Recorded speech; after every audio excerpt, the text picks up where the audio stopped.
ഈ പുറത്താക്കുന്നതിനും 5-6 മാസങ്ങൾക്ക് മുമ്പ് കൊച്ചിയിൽ നടക്കുന്ന സാംസ്കാരിക സംഗമം ഡിസംബറിൽ നടക്കുന്നു. എത്രയോ കോടികളൊക്കെ മുടക്കി മനുഷ്യ സ്നേഹവും മാനവികതയും എല്ലാം മുഖ്യ മുദ്രാവാക്യങ്ങളാക്കി നമ്മൾ ഒരു സാംസ്കാരിക സംഗമം, അന്താരാഷ്ട്ര സംഗമം അത് നടക്കുകയാണ്. അതിന്റെ ആലോചനാ യോഗമാണ് സഖാവ് MA ബേബി സഖാവ് നമ്മുടെ അഖിലേന്ത്യാ സെക്രട്ടറിയായിട്ട് ചുമതല ഏറ്റെടുത്തപ്പോൾ സാംസ്കാരിക മന്ത്രിയുടെ സാന്നിധ്യത്തിൽ ഈ അക്കാദമികളുടെ സാംസ്കാരിക സ്ഥാപനങ്ങളുടെയൊക്കെ പ്രധാനപ്പെട്ട ആൾക്കാരുമായിട്ടുള്ള ഒരു ചെറിയൊരു അനൗപചാരികമായ കൂടിക്കാഴ്ച, അത് മസ്കറ്റ് ഹോട്ടലിൽ ഒരു ബ്രേക്ക്ഫാസ്റ്റുമൊക്കെ ആയിട്ട് ഞങ്ങൾ വളരെ സൗഹൃദ സംഭാഷണം നടത്തുകയാണ്. കാര്യങ്ങളെല്ലാവരും പരസ്പരം അങ്ങോട്ടും ഇങ്ങോട്ടൊക്കെ സംസാരിക്കുന്നു. ഇതൊക്കെ സംസാരിക്കുമ്പോൾ ഞാൻ പറഞ്ഞു, മാനവികതയും മനുഷ്യ സ്നേഹവും സഹജീവി സ്നേഹവും ഒക്കെ നമ്മൾ ഗംഭീരമായ ഒരു ആശയമാണ് നമ്മൾ ലോകത്തിന് മുമ്പിൽ വയ്ക്കുന്നത് ഈ ഒരു അന്താരാഷ്ട്ര സംഗമത്തിൽ. പക്ഷെ ഇത്രയും വലിയൊരു ഗംഭീരമായ ഒരു സംഭവമായിട്ട് നമ്മൾ നടത്തുമ്പോൾ നമ്മളെ പാവപ്പെട്ട കുറെ സ്ത്രീകൾ സെക്രട്ടേറിയറ്റ് നടയിൽ സമരം നടത്തുകയാണ്. അപ്പൊ അവരുടെ സമരം പരിഹരിക്കാൻ അങ്ങ് അഖിലേന്ത്യാ സെക്രട്ടറിയായി തെരഞ്ഞെടുക്കപ്പെട്ടപ്പോൾ അങ്ങ് അതിന് ഇടപെടണം, ഇല്ലെങ്കിൽ അത് സർക്കാരിന് വലിയ ദോഷം ചെയ്യുമെന്ന് വളരെ പോസിറ്റീവായിട്ടുള്ള ഒരു കാര്യമാണ് ഞാനത് പറഞ്ഞത്. അല്ലാതെ അതൊരു സർക്കാരിനെതിരെയുള്ള വിമർശനമൊന്നുമല്ല.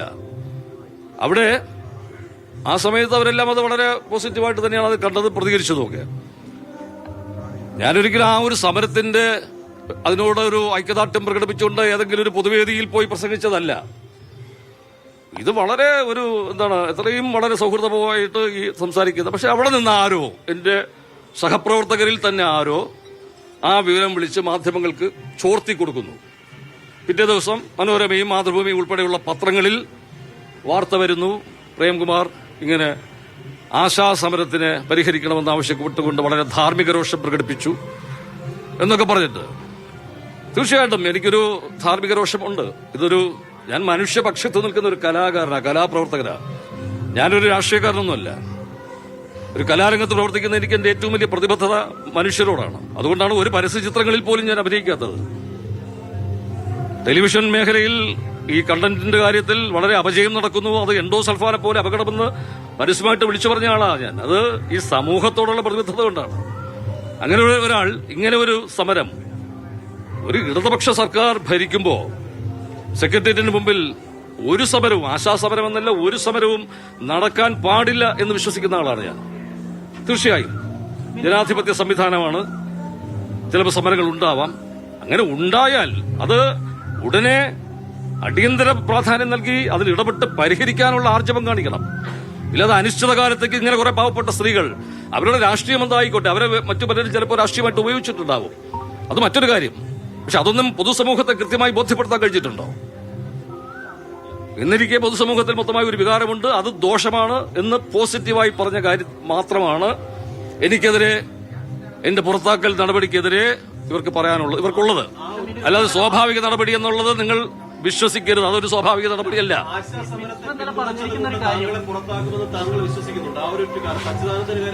അല്ല, അതുകൊണ്ടാണല്ലോ ഇതിപ്പോ ഞാനിത് മറക്കാൻ ശ്രമിച്ചതും മറന്നിരുന്നതുമായ ഒരു കാര്യമാണ്. പക്ഷെ കഴിഞ്ഞ ദിവസങ്ങളിലൊക്കെ ഈ മാധ്യമ സുഹൃത്തുക്കൾ ചോദിച്ചു, ഇങ്ങനെ സാഹിത്യ അക്കാദമി ചെയർമാൻ സ്ഥാനത്ത് ഇരിക്കുന്ന അദ്ദേഹം ഈ ഗവൺമെന്റിനെതിരെ തുടർഭരണം പോലും ഇവിടെ പാടില്ല എന്ന് വളരെ ഗുരുതരമായ ആരോപണം ഉന്നയിച്ചിട്ടും അദ്ദേഹം ഇപ്പോഴും ഈ സ്ഥാനത്ത് തുടരുന്നു. താങ്കളോട് കാണിച്ചത് ഒരു അനീതിയല്ലേ എന്ന് പല സുഹൃത്തുക്കൾ ചോദിച്ചപ്പോഴാണ് ഞാനും ഒന്ന് ആലോചിച്ചു. അങ്ങനെയാണ് ഞാനൊരു ഫേസ്ബുക്ക് പോസ്റ്റ് കഴിഞ്ഞ ദിവസം ഞാൻ ഇട്ടത്. അതിനുശേഷമാണ് ഇത് മാധ്യമങ്ങളിലൊക്കെ വാർത്തയായി വന്നത്.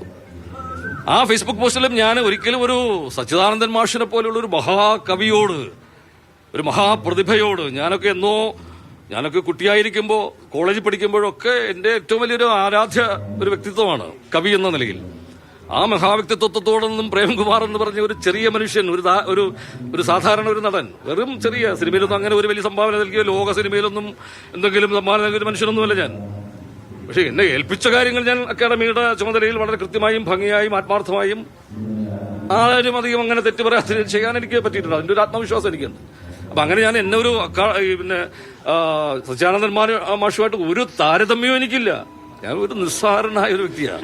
പക്ഷെ എങ്കിലും എന്റെ പ്രശ്നം ഇത്രയേ ഉള്ളൂ, സംസ്ഥാന സർക്കാരിന്റെ സാംസ്കാരിക വകുപ്പിനെ സംബന്ധിച്ചിടത്തോളം ചലച്ചിത്ര അക്കാദമിയും സംസ്ഥാന ചലച്ചിത്ര അക്കാദമിയും സംസ്ഥാന സാഹിത്യ അക്കാദമിയും തുല്യ പരിഗണനയാണ്. ഒരേപോലുള്ള രണ്ട് സാംസ്കാരിക സ്ഥാപനങ്ങളാണ്. സംഗീത നാടക അക്കാദമി, ഞാനത് പറഞ്ഞു ഒഴിപ്പിക്കട്ടെ. ഈ രണ്ട് സ്ഥാപനങ്ങളിലെ പുറത്താക്കൽ അസ്വാഭാവികമായ നടപടിയാണ്. ആശാസമരവുമായി ബന്ധപ്പെട്ട് വളരെ പോസിറ്റീവായി പറഞ്ഞ ഒരു നിർദ്ദേശം, സമരത്തിൽ ഇടപെടണം, പരിഹരിക്കണം എന്ന ആവശ്യം. അതിന് പിന്നാലെ ചലച്ചിത്ര പുരസ്കാര വിതരണ ചടങ്ങിൻ്റെ തലേ ദിവസം തന്നെ സ്ഥാനത്ത് നിന്ന് മാറ്റി. അതിൽ അസ്വാഭാവികതയുണ്ട്, ഇരട്ട നീതിയാണ് എന്ന കഴിഞ്ഞ ദിവസത്തെ ആരോപണം അത് ആവർത്തിക്കുകയാണ് പ്രേംകുമാർ.